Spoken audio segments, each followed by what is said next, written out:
Un sismo de magnitud 7,1, según el Servicio Geológico de Estados Unidos, con epicentro en Arequipa, se registró la madrugada de este domingo en Perú. Se reportan al menos 2 muertos.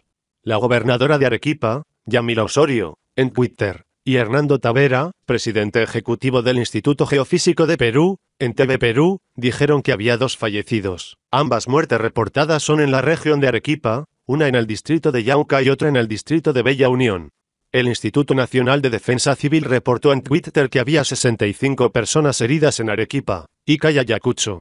En tanto, el ministro de Salud de Perú, Abel Salinas, dijo en rueda de prensa que tiene información preliminar de 17 personas desaparecidas por el colapso de una mina informal en Carabelí.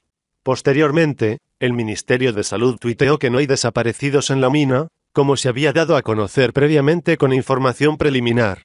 El presidente Pedro Pablo Kuczynski dijo en Twitter que estaba viajando a las zonas afectadas para verificar la magnitud de los daños. El Instituto Geofísico de Perú informó a través de Twitter que el sismo no había generado un tsunami. El Sistema de Advertencia de Tsunamis de Estados Unidos levantó una alerta de tsunami que había emitido previamente. El sismo se registró hacia las 4:18 de la madrugada hora de Perú.